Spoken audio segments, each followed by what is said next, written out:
Equestrian Fairies. The horse in Welsh folklore. Number 1. Fairy rings. The circles in the grass of green fields, which are commonly called fairy rings, are numerous in Wales, and it is deemed just as well to keep out of them, even in our day. The peasantry no longer believe that the fairies can be seen dancing there, nor that the cap of invisibility will fall on the head of one who enters the circle. But they do believe that the fairies, in a time not long gone, made these circles with the tread of their tripping feet, and that some misfortune will probably befall any person intruding upon this forbidden ground. An old man at Peterstone super Ely told me he well remembered in his childhood being warned by his mother to keep away from the fairy rings. The counsel thus given him made so deep an impression on his mind, that he had never in his life entered one. He remarked further, in answer to a question, that he had never walked under a ladder, because it was unlucky to walk under a ladder. This class of superstitions is a very large one, and is encountered the world over, and the fairy rings seem to fall into this class, so far as present-day belief in Wales is concerned.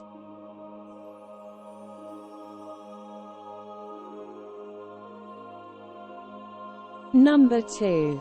The Prophet Jones and his works. Allusion has been made in the preceding pages to the Prophet Jones, and as some account of this personage is imperatively called for in a work treating of Welsh folklore, I will give it here, before citing his remarks respecting fairy circles. Edmund Jones, of the Trange, was a dissenting minister, noted in Monmouthshire. In the first years of the present century for his fervent piety and his large credulity with regard to fairies and all other goblins. He was for many years pastor of the congregation of Protestant dissenters at the Ebenezer Chapel, near Pontypool, and lived at a place called the Trange, near there. He wrote and published 2 books. One an account of the parish of Avery's Truth printed at Trevecca, the other a relation of apparitions of spirits in the county of Monmouth and the Principality of Wales, printed at Newport, and they have been referred to by most writers on folklore who have attempted any account of Welsh superstitions during the past half-century. But the books are extremely rare, and writers who have quoted from them have generally been content to do so at second hand. Keltley, quoting from the apparitions, misprints the author's name Edward Jones of the Tyr, and accredits the publication to the latter half of the 18th century, whereas it was published in 1813. Keatley's quotations are taken from Croker, who himself had never seen the book, but heard of it through a Welsh friend. It is not in the library of the British Museum, and I know of but a few copies in Wales. The one I saw is at Swansea. The author of these curious volumes was called the Prophet Jones, because of his gift of prophecy. So a Welshman in Monmouthshire told me. In my informant's words, he was noted in his district for foretelling things. He would, for instance, be asked to preach at some anniversary, or quarterly meeting, and he would answer, "I cannot, on that day. The rain will descend in torrents, and there will be no congregation." He would give the last mite he possessed to the needy, and tell his wife, "God will send a messenger with food and raiment at 9 o'clock tomorrow." And so it would be. He was a thorough-going believer in Welsh fairies, and full of indignant scorn toward all who dared question their reality. To him these phantoms were part and parcel of the Christian faith, and those who disbelieved in them were denounced as Sadducees and infidels.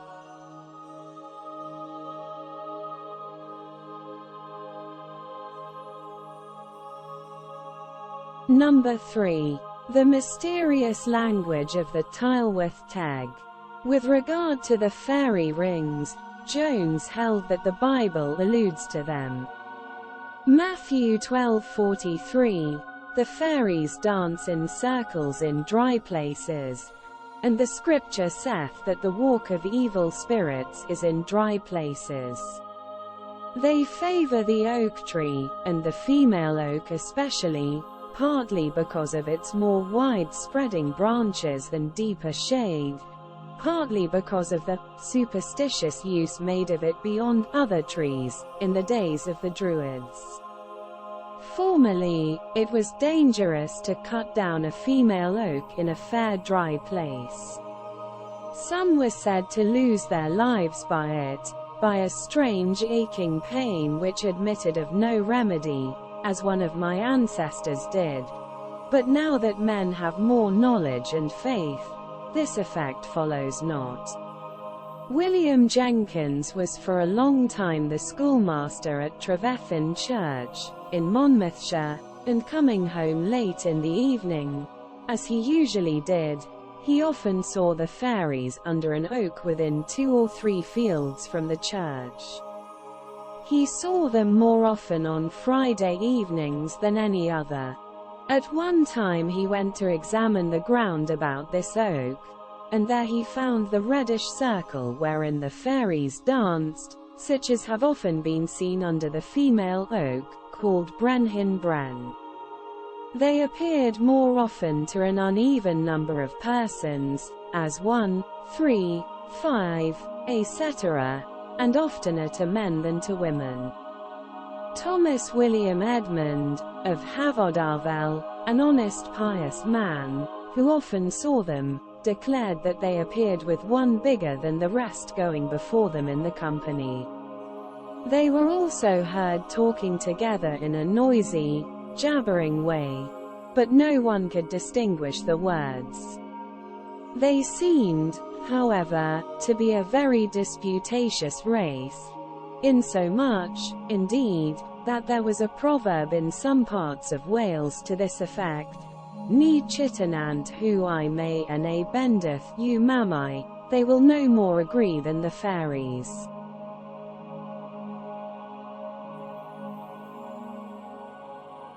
Number 4.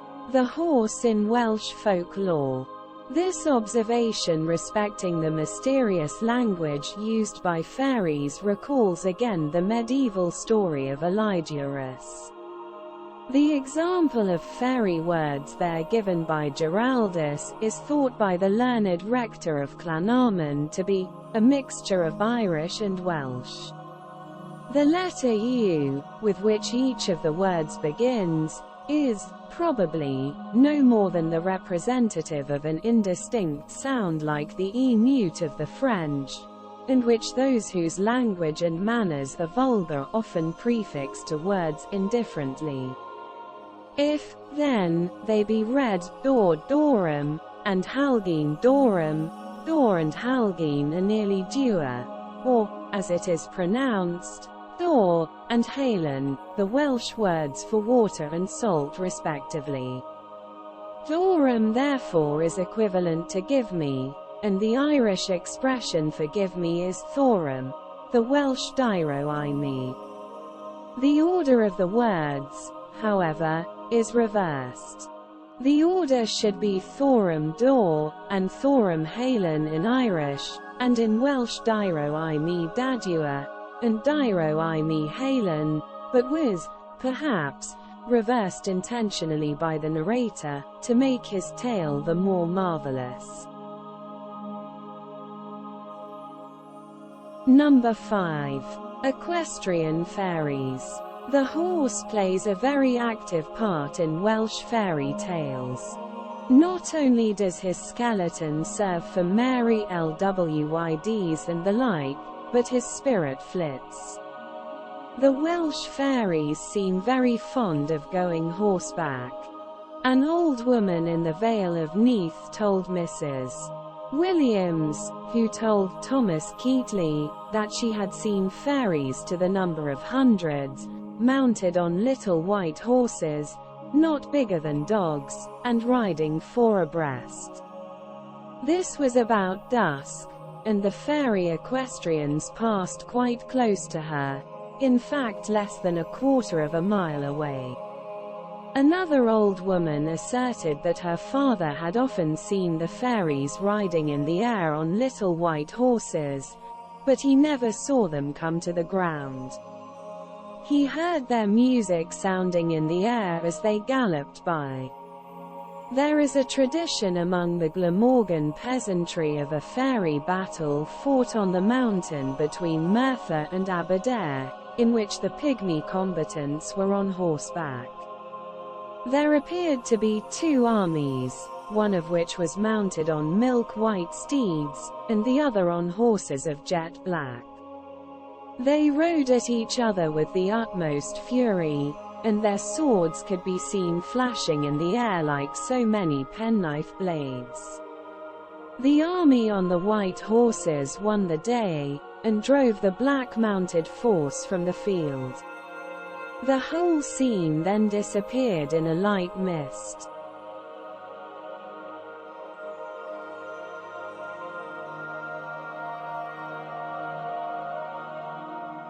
Number 6. Fairy cattle, sheep, swine. In the agricultural districts of Wales, the fairies are accredited with a very complete variety of useful animals, and Welsh folklore, both modern and medieval, abounds with tales regarding cattle, sheep, horses, poultry, goats, and other features of rural life. Such are the marvellous mare of Tiernion, which foaled every 1st of May, but whose colt was always spirited away, no man knew whither. The Echain Bannog, or mighty oxen, which drew the water monster out of the enchanted lake, and by their lowing split the rocks in twain, the lambs of St. Mellingle, which at first were hares, and ran frightened under the fair saint's robes, the fairy cattle which belonged to the Geralg Annwn, the fairy sheep of Cefn Reichdeer, which rose up out of the earth and vanished into the sky. Even fairy swine, which the haymakers of Bedwellty beheld flying through the air. To some of these traditions reference has already been made. Others will be mentioned again. Welsh mountain sheep will run like stags, and bound from crag to crag like wild goats, and as for Welsh swine, they are more famed in Cambrian romantic story than almost any other animal that could be named. Therefore the tale told by Reverend Roger Rogers, of the parish of Bedwellty, sounds much less absurd in Wales than it might elsewhere. It relates to a very remarkable and odd sight, seen by Lewis Thomas Jenkins' two daughters, described as virtuous and good young women, their father a substantial freeholder, and seen not only by them but by the man-servant and the maid-servant, and by two of the neighbours, Elizabeth David, and Edmund Roger. All these 6 people were on a certain day making hay in a field called Y Wirglodd, Fawr Davolog, when they plainly beheld a company of fairies rise up out of the earth in the shape of a flock of sheep, the same being about a quarter of a mile distant, over a hill, called Cefn Reichdeer, and soon the fairy flock went out of sight, as if they vanished in the air. Later in the day they all saw this company of fairies again, but while to 2 of the haymakers the fairies appeared as sheep, to others they appeared as greyhounds, and to others as swine, and to others as naked infants. Whereupon the Reverend Roger remarks, "The sons of infidelity are very unreasonable not to believe the testimonies of so many witnesses."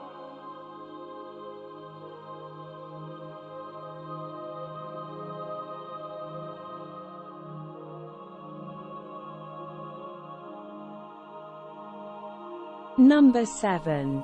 The Flying Fairies of Bedwellty. The Welsh sheep, it is affirmed, are the only beasts which will eat the grass that grows in the fairy rings. All other creatures avoid it, but the sheep eat it greedily. Hence the superiority of Welsh mutton over any mutton in the wide world.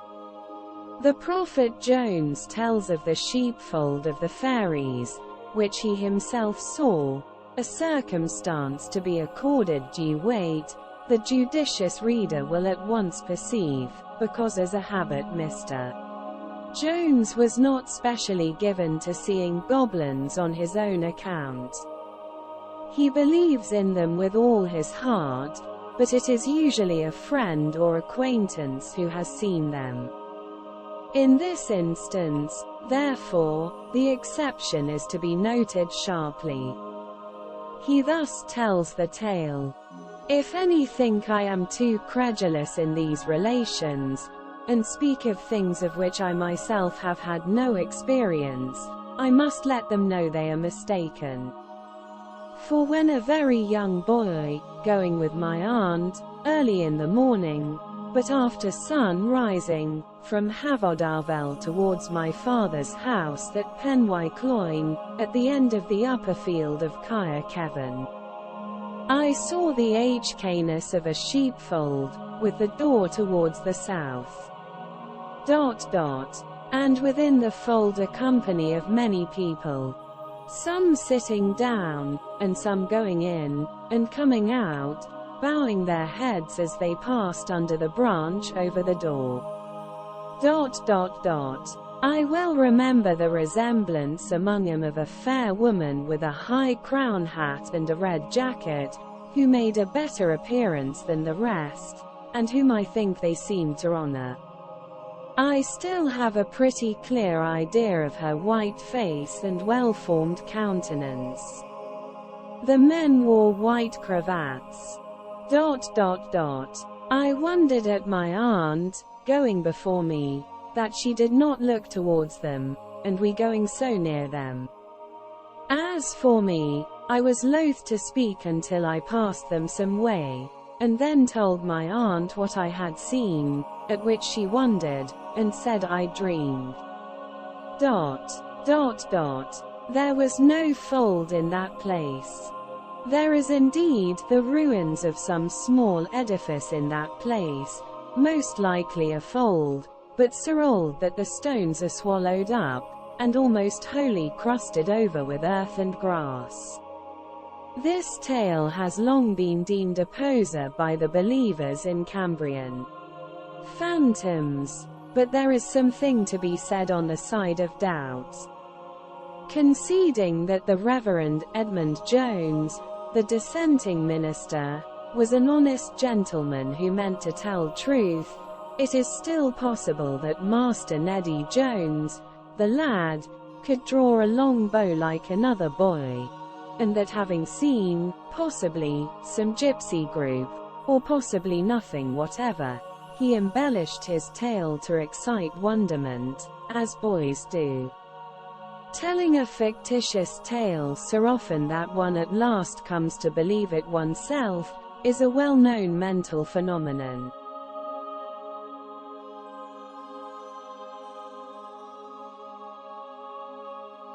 Number 8.